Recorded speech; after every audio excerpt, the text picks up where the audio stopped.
各位觀眾好，最近幾集我們一直在追蹤滿洲東北抗聯的歷史，但越往下追，一個問題就越無法回避：為什麼同一支部隊在不同年代、不同政治需要之下，會被描述成完全不同的樣子？這段歷史牽涉蘇聯、中共、朝鮮共產黨及國民政府等多個政治力量，各方留下的敘述彼此矛盾，很多關鍵問題長期沒有定論。更值得注意的是，中共自己對東北抗聯的評價也並不是一成不變。他曾經被高舉為爭奪東北滿洲政治合法性的旗幟，後來又被要求檢討錯誤，曾被稱為14年艱苦抗戰的象徵，卻又遲遲無法寫出一部得到中共中央認可的正式歷史。那麼問題來了，究竟是歷史本身太複雜，還是後來的人必須重新安排這段歷史？今天這一集，我們暫且不急着下結論，而是順着中共自己的文件、宣傳和編史過程，看看東北滿洲抗聯的歷史敘述是怎樣一步一步發生變化的。這支部隊為什麼從一開始就不好解釋了呢？1931年9·18事變後，東北抗戰全面展開，到1936年前後，活躍在東北戰場的抗日義勇軍、山林隊等力量逐步整編為東北滿洲抗日聯軍，一度達到了約3萬人的規模。滿洲東北抗聯後來走上了一條在中共黨史中極為特殊的道路。1938年前後，他與中共中央長期失去聯繫。1940年前後，部隊又相繼退入蘇聯整編整訓。1942年8月，滿洲東北抗聯教導旅在蘇聯遠東正式成立，並被編入蘇聯遠東軍序列，承擔偵察、情報等工作。到了1945年9月，蘇軍遠東總部又將部分教導旅官兵分別送回中國東北和朝鮮蘇戰區，協助蘇軍維持秩序。其中，以金日成為代表的一批朝鮮官兵回到朝鮮，隨後在蘇聯支持下參與建黨、建政、建軍，最終進入朝鮮民主主義人民共和國的領導體系。也就是說，這支部隊同時沿着3條政治線索：中共的滿洲東北革命史、蘇聯遠東軍事體系以及戰後朝鮮政權的形成。正因為如此，東北抗聯究竟應該被放在誰的歷史裡，由誰來定義，從一開始就不是一個簡單的問題。這也解釋了一個後來反覆出現的現象：中共中央長期沒有對東北滿洲抗聯的功過是非做出完整而正式的結論，對滿洲抗聯幹部的任用也始終保持着謹慎。1945年以後，東北抗聯突然又變得重要了。1945年8月，到中華人民共和國成立前夕，東北抗聯重新進入中共中央與中國社會的視野。原因至少有2個：中共中央和東北局需要借助抗聯這面旗幟，爭奪東北問題的話語權，並證明自己在東北具有長期抗戰和政治活動的歷史延續性。另外，東北局也要在當地迅速建立根據地，也必須甄別整合原東北黨組織和滿洲東北抗聯幹部。1945年9月下旬，彭真、陳雲在瀋陽會見周保中、馮仲雲、崔庸健等滿洲東北抗聯領導人。這次會面非常關鍵。自1938年前後雙方失去聯繫之後，經過大約7年，中共中央與東北滿洲抗聯重新接上了線。隨後，根據陳雲的指示，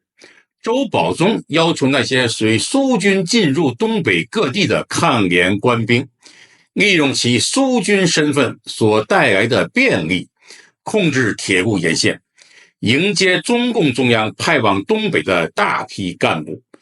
並在已經控制的城市展開建黨、建軍、建政工作。此時的滿洲東北抗聯不只是歷史象徵，更是一種現實政治資源。1946年初，馬歇爾調解國共矛盾一度取得了進展，中國政局似乎出現了和平解決的可能。滿洲東北問題也一度被設想通過政治談判處理。正是在這個階段，滿洲東北抗聯的歷史被中共高調宣傳。抗聯的滿洲東北抗戰史被稱為一部千古不滅的英雄史詩，被描述為中國共產黨、東北滿洲人民乃至中華民族的光榮。中共中央還把抗聯14年艱苦抗戰的歷史帶入了與國民黨政府的政治爭論之中，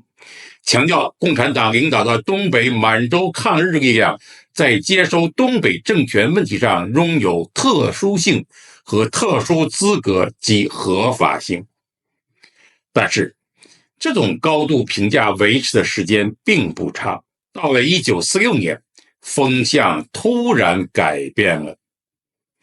1946年中，國共內戰全面擴大，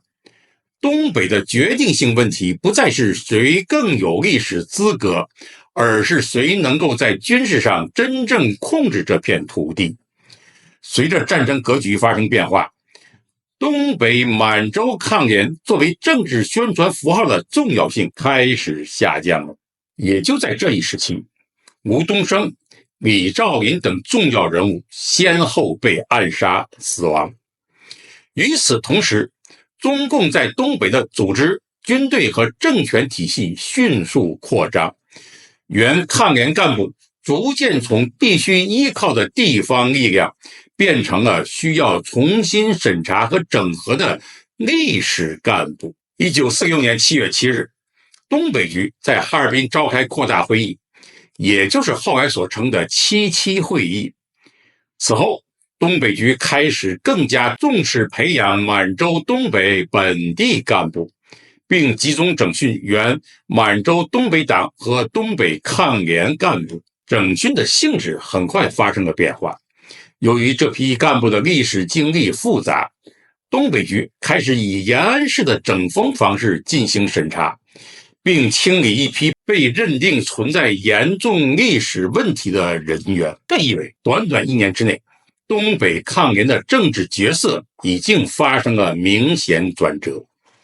1945年，他還是爭奪東北正統性的重要旗幟。到了1946年，他開始成為被組織審查的對象。根據1955年的統計，300多名返回中國的抗聯官兵能夠被組織信任的不足30名。在1948年到1949年間，中共是要肯定抗聯功勞，但必須檢查錯誤。1948年1月1日，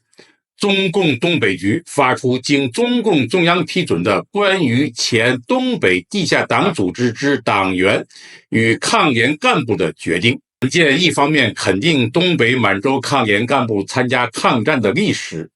另一方面又非常嚴重而又集中地指出了他們存在的各種問題。到了1949年5月，這種雙重態度更加清楚。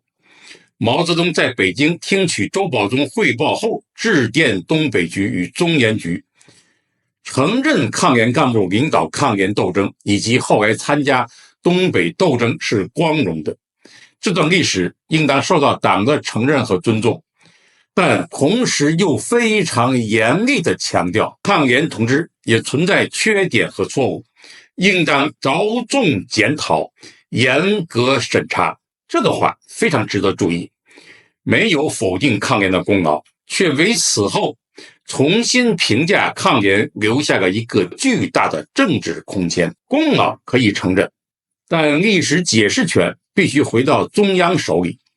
榮譽可以保留，但個人和組織必須接受重新的審查。而此時，隨着中共在東北的軍事和政治控制基本確立，滿洲東北抗聯作為獨立政治資源的現實價值已經明顯下降。最奇怪的事情出現了，中共竟然寫不出自己的抗聯歷史。中華人民共和國成立之後，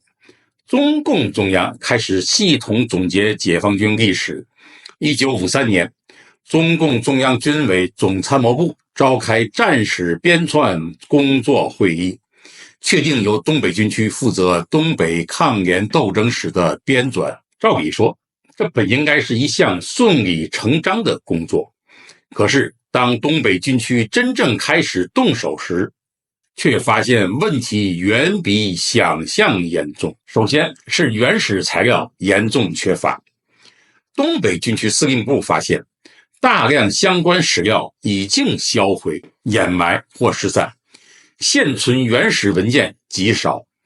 更麻煩的是，在此之前，中共中央、朝鮮勞動黨中央以及原東北局已經分別進行過材料收集，許多有價值的檔案早已被調走或封存，不允許再見天日。1945年，經總參批准，東北軍區邀請原東北抗聯領導人馮仲雲、王孝明到瀋陽協助工作，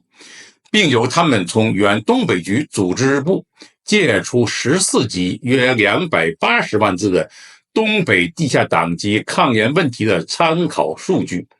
同時又組織原抗聯官兵撰寫回憶錄、收集報告、書信、日記及各類文章。但材料越來越多，問題卻沒有減少。東北軍區很快發現，大量材料來自於日偽文件，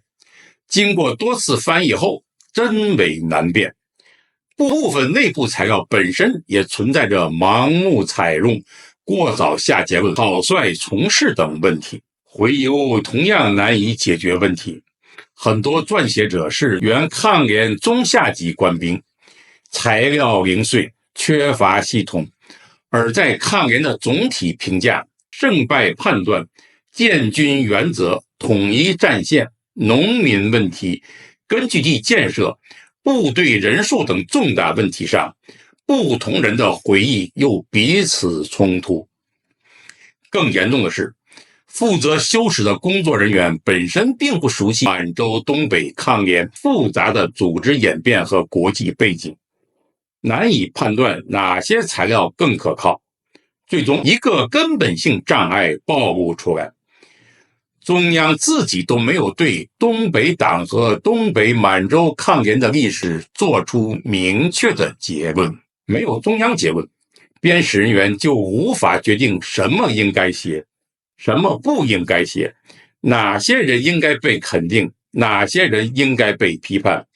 哪些材料屬於史實，哪些材料又會觸碰政治原則。於是東北軍區得出一個罕見的結論：這部歷史根本無法正常完成，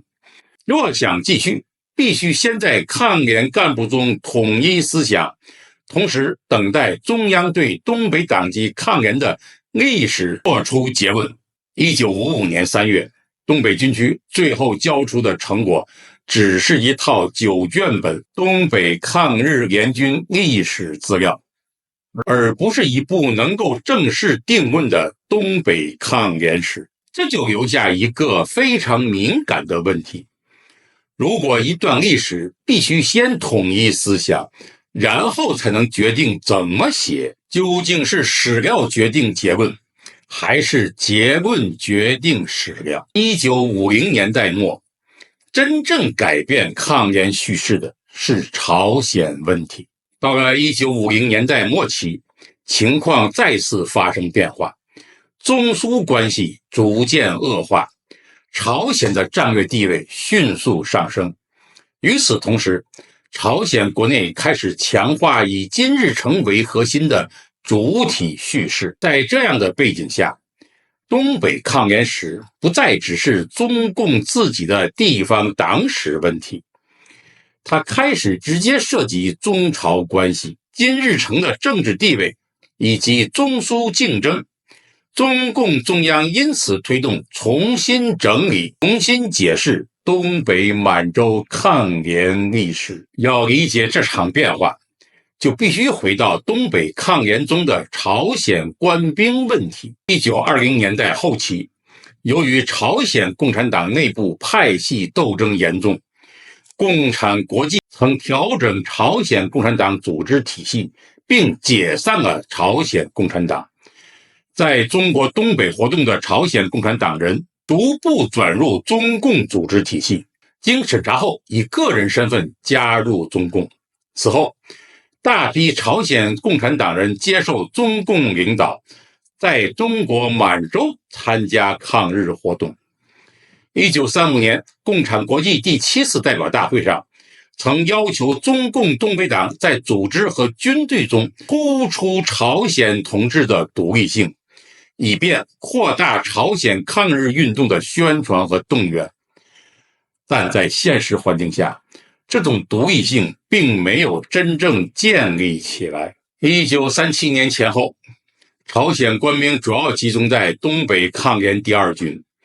1940年前後，越境到蘇聯後，他們中的許多人被安置在烏蘇里斯克附近的南野營。1942年，東北抗聯教導旅成立以後，又以這批人員為基礎組建了第1營，由金日成擔任營長。1945年9月，這批人從蘇聯返回朝鮮。到1948年朝鮮民主主義人民共和國成立時，其中相當一部分已經進入朝鮮黨和國家的領導人之列。於是，一個新的歷史難題出現了：這些人究竟應該被敘述為參加中國東北抗戰的中共黨員，還是在海外進行民族解放鬥爭的朝鮮革命者？此後，為了在朝鮮國內塑造金日成的主體地位，朝鮮方面逐步強化第2種敘事，把這批人在東北滿洲抗聯中的活動納入以金日成為核心的朝鮮革命史，並淡化甚至否認其加入中共組織的經歷。問題也因此變得更加複雜。東北抗聯中的朝鮮官兵究竟屬於中國境內的朝鮮族群體，還是在華朝鮮僑民？他們的組織身份究竟如何界定？中共、蘇共與朝鮮革命組織之間又應該怎樣劃分歷史歸屬？這些問題長期沒有得到完全一致的回答。如果我們看看1950年的官方宣傳，我們就知道它透露了什麼。中共關於東北抗聯朝鮮官兵問題較早的公開表態，可以看到另一種敘事方式。1950年9月23日，中國外交部公開強調，長期以來有居留中國境內的朝鮮人民參加中國革命戰爭，並把這種經歷描述為中朝兩國人民共同反對帝國主義和封建勢力的鬥爭。同年11月、12月，《